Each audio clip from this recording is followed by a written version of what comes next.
سوال کر رہے ہیں کہ ایک مولانا صاحب بیان فرما رہے ہیں کہ صحابہ کرام رضی اللہ عنہم سے پیغمبر علیہ السلام نے زبانی یا تحریری ایسا کوئی سوال نہیں کیا کہ ایمان کے لغوی شرعی معنی بیان کیے، ایسا کہیں ثابت نہیں ہے، اور اس کے ذریعے سے ایمان سیکھا نہیں جا سکتا، اور الفاظ کی بحث کو علم سمجھنا یا الفاظ کی بحث کو ایمان سمجھنا، اس سے ایمان کا کوئی تعلق نہیں ہے، بلکہ پیغمبر علیہ السلام کے یہاں صحابہ کرام کو عملی طور پر ایمان سکھلایا جاتا تھا، نہ کہ تقریری یا تحریری طور پر۔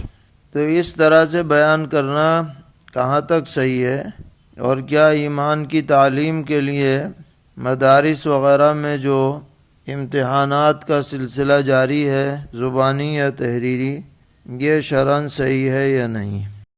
آپ مدارس میں پڑھ لیجئے ایمان کی بحث اور اس کے لغوی اور اصطلاحی معنی۔ آپ سے سوال ہوگا مدرسے میں کہ بتاؤ ایمان کسے کہتے ہیں، تو آپ قلم سے لکھ کر جواب دیں گے کاغذ پر کہ ایمان اسے کہتے ہیں لغتاً اور شرعاً، آپ اس کے جواب دے دیں گے اور آپ کو اول نمبر سے پاس کر دیا جائے گا۔ میرے نزدیک ایسا کوئی امتحان صحابہ کا ثابت نہیں ہے کہ جس میں ان سے قلم کاغذ رکھ کر یا کتاب بند کر کے ان سے سوال کیا گیا ہو کہ بتاؤ ایمان کسے کہتے ہیں۔ اور یہاں مدرسے میں ایمان یزید انقص کی بحث پڑھتے ہیں اور اس سے مستدلات اور اس کے اندر ایک دوسرے کے جو ہے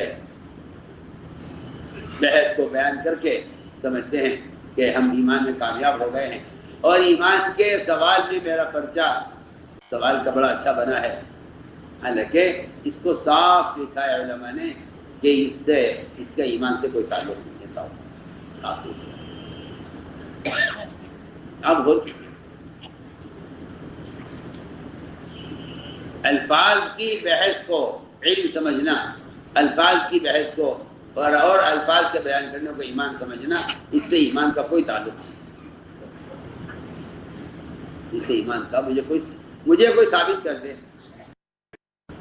کہ صحابہ سے ایمان کے بارے میں سوال کیا گیا ہو اور صحابہ نے کئی لغتاً شرعاً اصطلاحی معنی کہیں بیان کیا ہوں صحابہ نے ایمان کے، کہیں ثابت نہیں۔ حضور اکرم صلی اللہ علیہ وسلم کے یہاں، آپ صلی اللہ علیہ وسلم کے یہاں صحابہ کو ایمان عمل کے ذریعے سکھلایا جاتا تھا، عملی طور پر ایمان سکھلایا جاتا تھا۔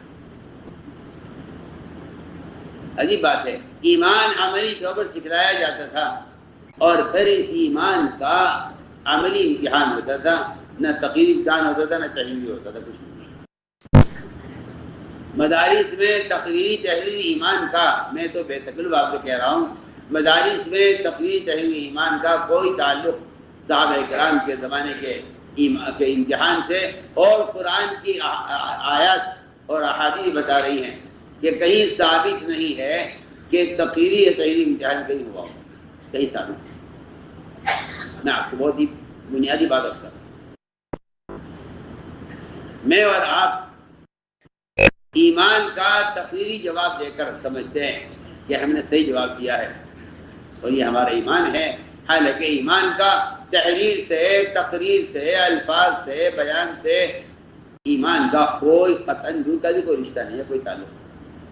جواباً عرض ہے کہ بے شک ایمانی کیفیت کا تعلق دل سے ہے، اور اس کی تکمیل آدمی کی عملی زندگی سے ہوتی ہے، اور اس کے لیے محنت اور جد و جہد کی ضرورت پڑتی ہے، اور اپنے دل کو ٹٹولنے کی ضرورت پڑتی ہے۔ لیکن ایمان کہتے کسے ہیں؟ ایمان کے حدود کیا ہیں؟ ایمان کس چیز کا نام ہے؟ اس بارے میں سوالات بھی موجود ہیں احادیث شریفہ میں، اور قرآن پاک کی آیات سے بھی صراحتاً اور دلالتاً یہ چیزیں ثابت کی جاتی ہیں۔ تو کیفیات کا نمبر تو بعد میں آئے گا، علم کا نمبر پہلے آدمی کو پتہ تو چلے کہ ایمان ہے کیا چیز، اس کے بعد ہی تو آدمی ایمان سیکھے گا اور اس پہ عمل کرے گا۔ تو چنانچہ مشہور حدیث ہے حضرت جبرائیل علیہ السلام کی کہ انہوں نے پیغمبر علیہ السلام سے آ کر سوالات کیے مل ایمان، تو آپ نے جواب دیے تاکہ صحابہ کو پتہ چلے ایمان کہتے کسے ہیں۔ مل اسلام، اسلام کے بارے میں پوچھا تو اس کا جواب دیا، احسان کے بارے میں پوچھا تو اس کا جواب دیا۔ اور خود نبی اکرم علیہ الصلاۃ والسلام نے بعض مواقع پر صحابہ کرام رضی اللہ عنہم کو جانچنے کی کوشش فرمائی۔ ایک حدیث ہے جو دلائل النبوہ وغیرہ میں منقول ہے کہ آپ نے پوچھا صحابہ سے کہ اللہ کے مخلوق میں سب سے زیادہ تعجب خیز ایمان کس کا ہے؟ صحابہ نے عرض کیا کہ فرشتوں کا۔ حضور نے فرمایا کہ وہ ایمان کیوں نہیں لائیں گے، ان کے سامنے تو سب چیزیں موجود ہیں۔ تو صحابہ نے کہا تو نبیوں کا ہے، تو آپ نے اس پر بھی فرمایا کہ نبی پر تو وحی نازل ہوتی ہے، وہ ایمان کیوں نہ لائیں گے؟ تو صحابہ نے فرمایا کہ ہمارا ایمان سب سے تعجب والا ہے۔ تو حضور نے فرمایا تم کیوں ایمان نہیں لاؤ گے؟ تمہارے سامنے قرآن اتر رہا ہے، خود پیغمبر موجود ہیں۔ تو صحابہ نے عرض کیا کہ حضرت پھر آپ ہی بتلائیے۔ تو حضور نے فرمایا کہ جو میرے بعد لوگ آئیں گے مجھے دیکھے بغیر ایمان لائیں گے، ان کا ایمان تعجب خیز ہے۔ تو یہ سوال و جواب ہی تو ہو رہا ہے، یہی ایک طرح سے امتحان ہے۔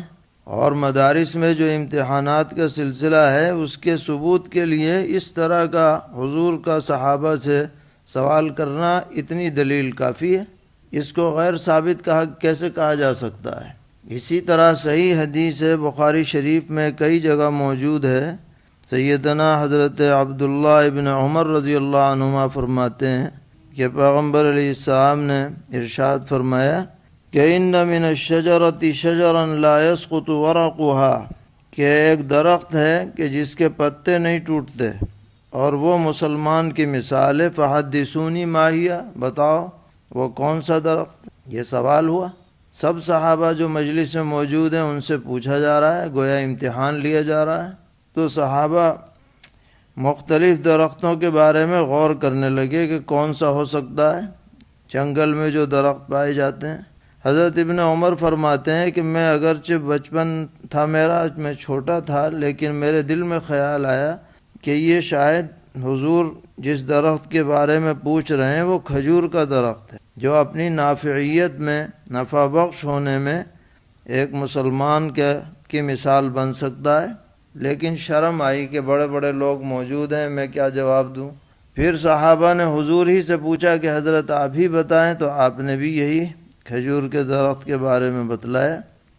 تو اس طرح کے سوالات آپ فرماتے تھے، اور پھر کبھی صحابہ جواب دیتے تھے، کبھی آپ خود اس کا جواب مرحمت فرماتے تھے، تاکہ دین کی باتیں علم میں آئیں۔ اس کے بعد پھر کیفیات کا نمبر آتا ہے۔ ظاہر ہے کہ ایمان جتنا مضبوط ہوگا، دل میں یقین جتنا کامل ہوگا، اتنے ہی آدمی اعمال پر جمے گا اور اس پر عمل کرنے کی کوشش کرے گا۔